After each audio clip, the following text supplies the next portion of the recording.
ఉండాలి, నన్ను మాత్రమే ప్రపంచం గుర్తించాలి అనుకుంటారు. కానీ నాతో పాటుగా నా స్నేహితుడు, నా ఫ్రెండ్ ని కూడా ఈ ఇండస్ట్రీలోకి తీసుకొని రావాలి అని చెప్పి ఒక గొప్ప మనసుతోటి మన సుమన్ సార్ ని ఈ ఫీల్డ్ లోకి తీసుకొని రావడం జరిగింది. అండ్ సుమన్ సార్ కూడా విద్య నేర్పిన గురువుని ఎవరు మర్చిపోరు. అలాగే స్నేహం చేసిన ఆ స్నేహితుడు ఇచ్చిన ఆ గొప్పదనాన్ని, ఆ గుర్తింపుని, తను ఇచ్చిన ఆ వాల్యూని ఎప్పటికీ మర్చిపోలేదండి. ఇప్పటికీ కూడా ఇన్ని ఇయర్స్ తర్వాత అయినా సుమన్ సార్ ఇంత పెద్ద పొజిషన్ లో ఉన్నా నేను ఇక్కడ ఉండడానికి ముఖ్య కారణం నా ఫ్రెండ్, నా స్నేహితుడే అని చెప్పారు. సో మీ ఇద్దరి ఫ్రెండ్షిప్ ఇంకా లైఫ్ టైం ఇలాగే ఉండాలని మనస్ఫూర్తిగా కోరుకుంటూ, సార్ భానుచంద్ర గారు, నా చిన్నప్పటి నుంచి మా అమ్మగారి ఫేవరెట్ సాంగ్, మా నాన్న ఫేవరెట్ సాంగ్, నా సాంగ్, టోటల్ ఫ్యామిలీ, నా ఫ్రెండ్స్ అందరికీ ఎప్పుడు ఒకటే ఫేవరెట్ సాంగ్ ఉంటుంది, జాబిల్లి కోసం ఆకాశం వల్లే. ఇంతకు ముందు కూడా ఒక వెంచర్ లాంచింగ్ మీరు వచ్చినప్పుడు అప్పుడు అదే చెప్పాను, ఇప్పుడు అదే చెప్తున్నాను. సో ప్రతిరోజు అంటే ఎప్పుడైనా మనసుకు బాధ అనిపించినా, సంతోషం అనిపించినా ఆ సాంగ్ వింటూ ఉంటాను సార్. సో అది ever green song. Thank you sir, thank you so much. అంటే అంత మంచి సాంగ్ కి మీరు నటించడం, అది ఎలా అంటే ఎవర్ గ్రీన్ అలా గుర్తుండిపోయింది మా అందరికీ. ఆ సాంగ్ అనగానే మీరే గుర్తొస్తారు. సో మరి నెక్స్ట్ మన శోభా మ్యామ్, మన ప్రొడ్యూసర్ గారిని ఒక వేరే మీదకి రావాల్సిందిగా సాదరంగా ఆహ్వానిస్తూ, సో మరి అప్పుడైనా ఇప్పుడైనా ఎక్కడైనా ఎలాగైనా అమ్మాయిలు కూడా అన్నింట్లో ముందుంటారు అని చెప్పడానికి ది బెస్ట్ ఎగ్జాంపుల్ మా శోభ గారు. సో చక్కగా ఒక శోభని తీసుకొని వచ్చేసారు ఈ స్టేజ్ మీదకి వస్తూనే. నెక్స్ట్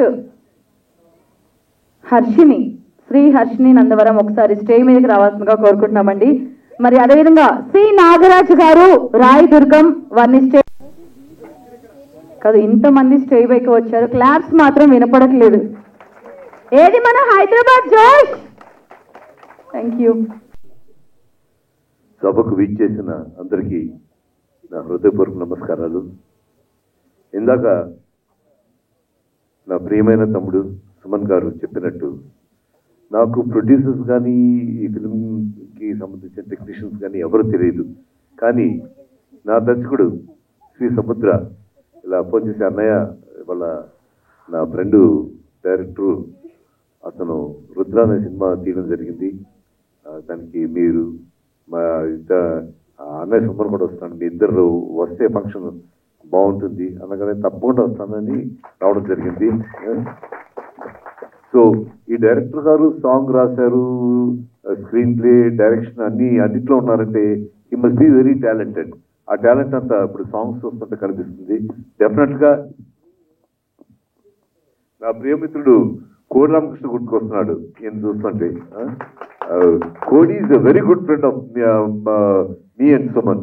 మా ఇద్దరితోటి సరదాగా ఎన్ని జోకులు వేసుకున్నాను. తరంగిణి సినిమా దగ్గర నుంచి మా ఇంటికి రండి, గ్యాంగ్ వారు, నేను సుమన్ కలెక్ట్ చేసే ఆ తరంగిణి సినిమా ఇప్పుడు కాదు, 100 years తర్వాత కూడా బ్రహ్మాండంగా ఉంటుంది. అది లైఫ్లో మర్చిపోలేని ఎక్స్పీరియన్స్. నేను సుమన్ ఉన్నాం, కోరామకృష్ణ పైనుంచి మమ్మల్ని ఆశీర్వదిస్తున్నాడు. So I wish Rudra big success. తప్పకుండా బాగా ఆడాలి. చిన్న సినిమాలు బాగా ఆడితేనే పెద్ద సినిమాలు బ్రతుకుతాయి. ఇప్పుడు అడవిలో ఒక పులి ఉందనుకోండి, ఆ పులికి ఆహారం ఏంటి? జింకలు. చిన్న సినిమాలు. సో ఆ చిన్న సినిమాలు ఉంటేనే పెద్ద సినిమా బ్రతుకుతుంది. లేకపోతే ఒక్క సినిమా కోసం సంవత్సరంతో ఉండి చూస్తే మరి థియేటర్స్ ఎవరు బీట్ చేస్తారు?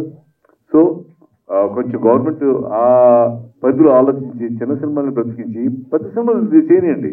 బట్ చిన్న సినిమాలకు కూడా ఎలా అయిపోతే ఏది చిన్న సినిమా, ఏది పెద్ద సినిమా? రెండే ఉన్నాయి, good cinema and bad cinema.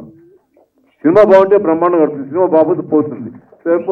నేను చిన్న సినిమా అన్నాను. ఇట్ షుడ్ బి ఏదైనా good film or a bad film. తప్పకుండా ఈ సినిమా గుడ్ ఫిల్మ్ అవుతుంది, తప్పకుండా రుద్ర మంచి సక్సెస్ అవుతుంది. మళ్ళీ గ్రాండ్గా వీళ్ళు సక్సెస్ ఫంక్షన్ చేయాలని హృదయపూర్వకంగా కోరుకుంటూ I give them god blessings and all our blessings. Thank you so much. Should we launch the next song? Okay. Please launch the 5th song. Thank you.